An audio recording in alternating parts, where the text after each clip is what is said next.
Hello, everybody, and welcome to the very first episode of Really Fit with Raghav.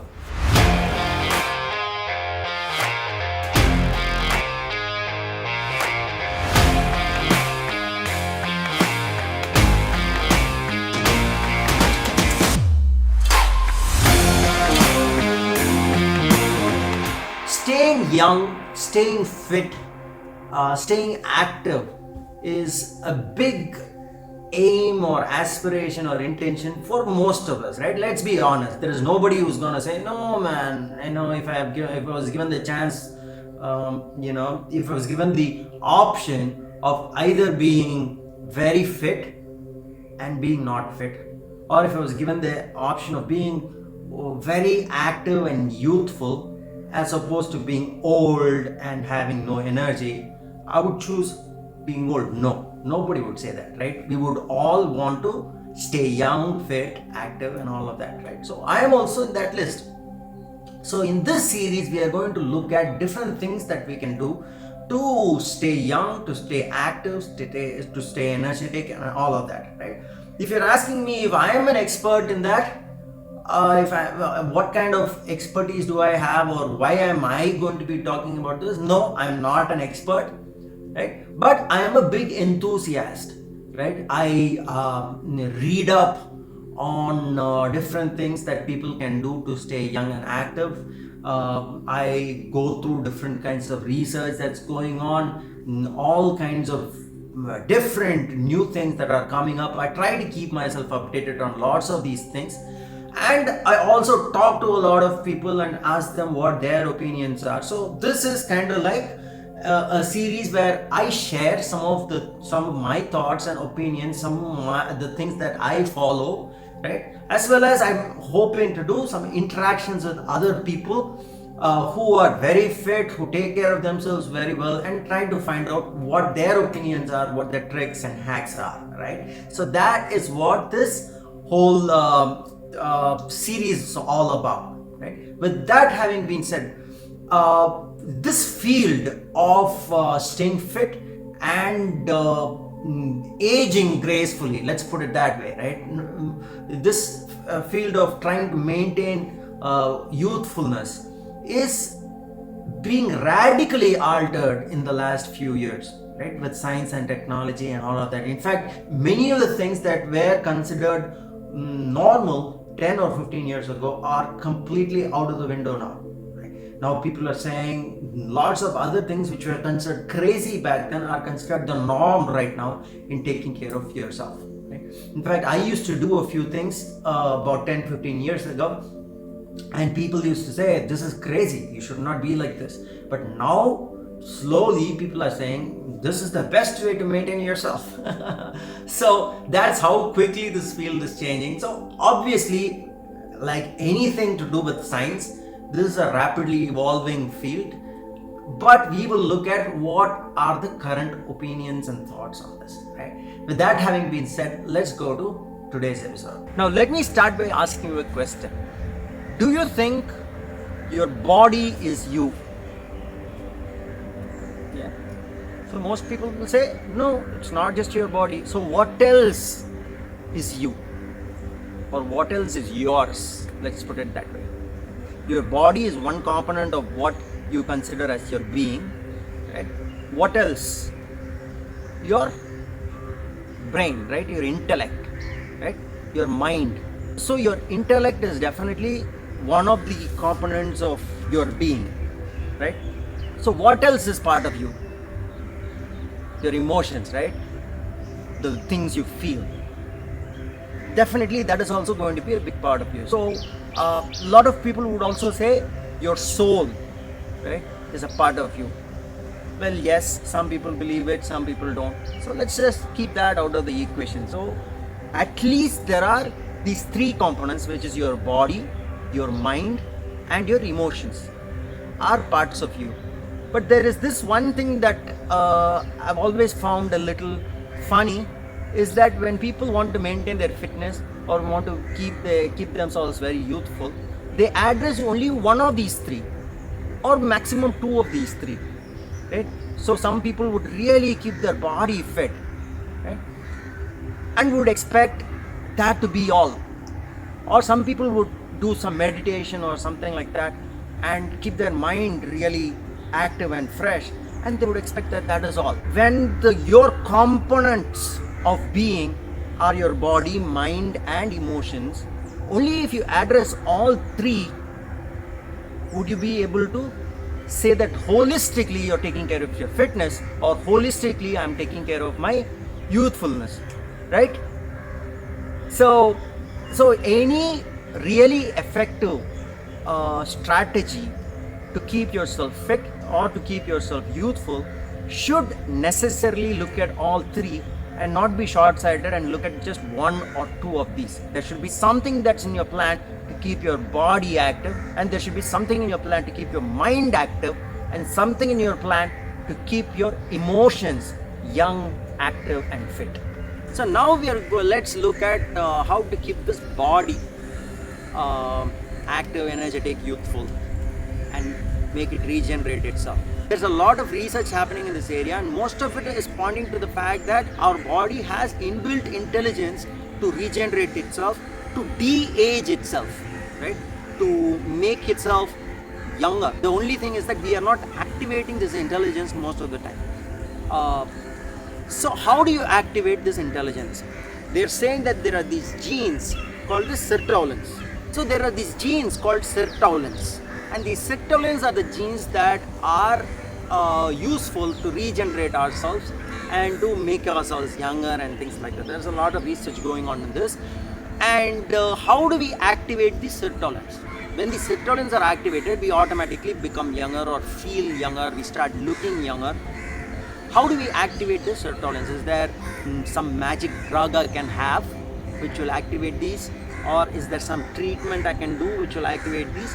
Well, there is a lot of research going into this, but right now these are still at the early stages, and if at all any such drugs are available, some are being prepared for these things, but those things would be quite costly to do on a day-to-day basis for most of us.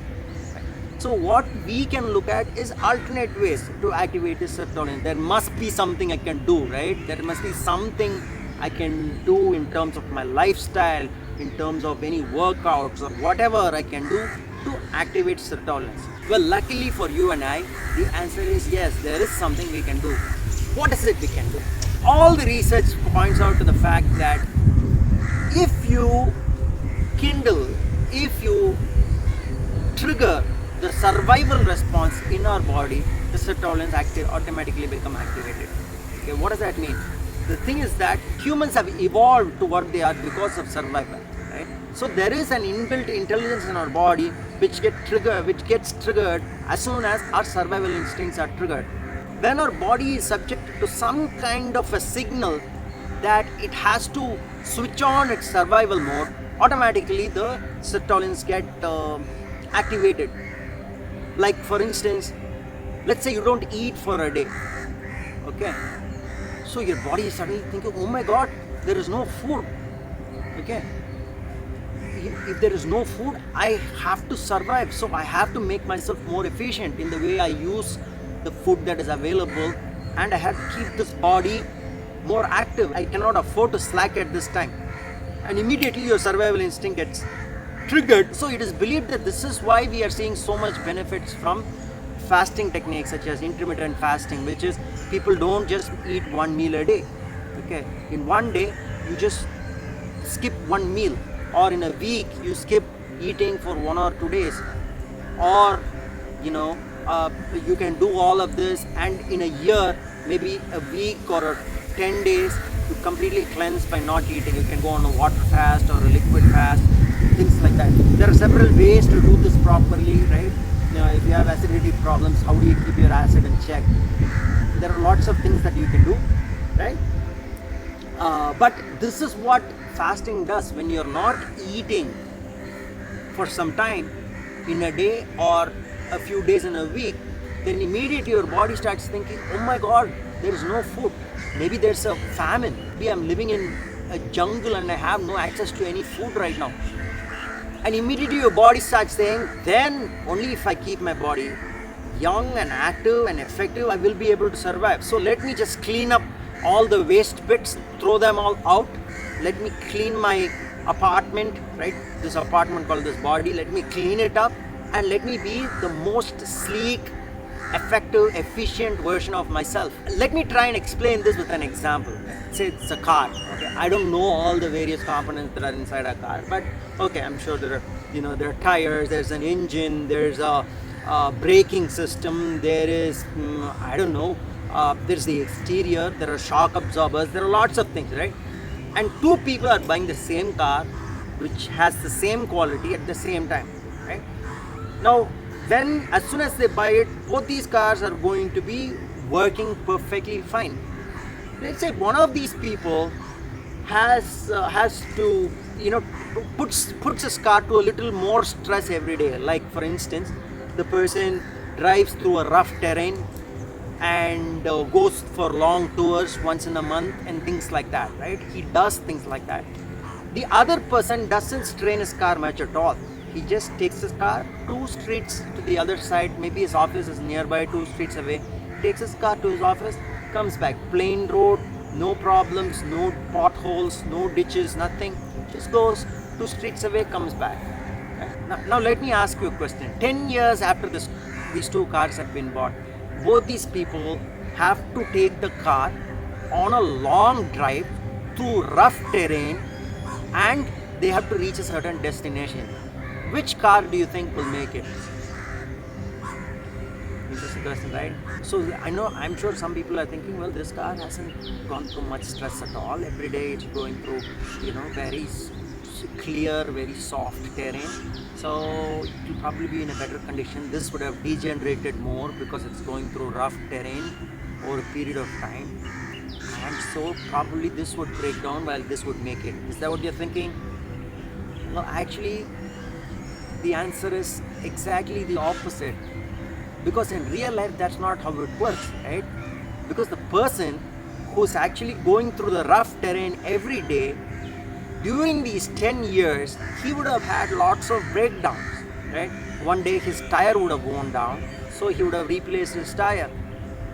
And one day his shock absorbers would have not been functioning well, he would have replaced it, right? So as long as he's maintaining his car well, this over a period of time, the engine would have been overhauled, the various components, every component, because it's being stressed over regularly, the various components, as and when they are degenerating, they would have been replaced or they would have been reworked and repaired.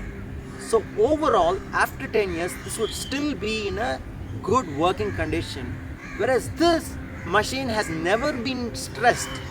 Okay, so the initial shock absorbers after 10 years are still working, because for these 2 roads that's enough, and the engine has probably never been overhauled, right?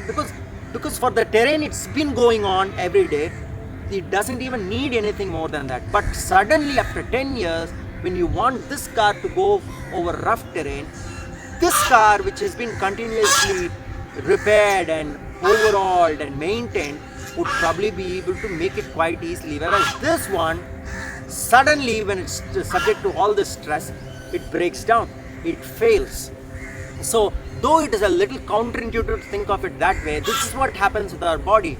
When our body is not being stressed in any way, if you're not giving it any exercise, if it's not running out of breath, if it's not being subject to any kind of fasting, or the digestive system is never stressed, right, then all the components which were originally there are slowly degenerating, but it's not being tested at all. So its level of efficiency just keeps coming down. Think of it like some of these hotels you might go, and then maybe these waiters who have been working there for 40 years, okay, they're still kept on the payroll, and they would be serving you very slowly. Well, it's good of the management to do that, but it's actually the efficiency of the system would be really low. You would see that. So similarly, this body, if you're not stressing it over a period of time, since it's not being tested at all, the efficiency of the mitochondria is that part inside the cell which is responsible for giving out energy, that has really lost its efficiency. It is going down in its efficiency, but it's still, since you're feeding it every day, since you're not subjecting it to any stress, it is still working the same. But one day you suddenly get an infection, or suddenly you have to run 10 miles, poof, this body breaks down.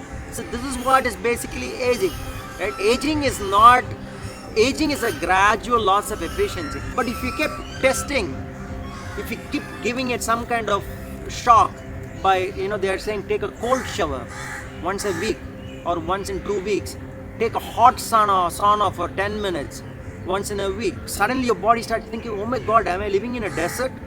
Oh my god, am I living in an ice cold Arctic tundra, right? And your body immediately activates its tolerance, because your body doesn't know. You can fool your body that way. Or you're not eating, so it's thinking, oh my god, there's a famine, I have to protect myself, I have to be more efficient. So it does this, and all the less efficient mitochondria in the body, they are taken out. This is called autophagy. That happens when you're fasting. All the less efficient mitochondria are taken out, and new ones are generated, which become more active. Similarly, this happens all over your body, and you're more vital, you're more energetic, you're more youthful. So your body has the capacity to make itself, to keep itself young. It's just that we are not activating it. If you see, there are lots of age-old traditions, such as, there's a fasting that people do during every Ekadasi, or there's a Lent, and during Ramadan people go through a fast. These are things that have been there in our traditions, because maybe intuitively they knew that this is important for the body to cleanse and keep itself young. So this is one of the ways that you can keep yourself young, and there are many other techniques, right? This is one way to trick your body to activate its tolerance and keep yourself young. So this is one of the hacks that you can do. For details on fasting, I'm sure there are lots of videos that you can check. We will be uploading a video about fasting and the right ways to do it, and things to look out for, red flags to look out for, or how to make sure that your metabolism doesn't go down during a fast. We'll be putting a video on all of that. So this is one trick for today. And the second thing we saw today was one tip on how to keep our bodies young. That is to activate our sirtuins by triggering the survival instincts that we have inbuilt, that inbuilt intelligence we have inside our body. This is by either fasting or by giving it some kind of a stress or surprise all the time. I really hope you enjoyed this first episode of Really Fit with Raghav. I'll see you in another episode with lots more interesting things. Stay fit, stay active, stay young. Take care. Bye.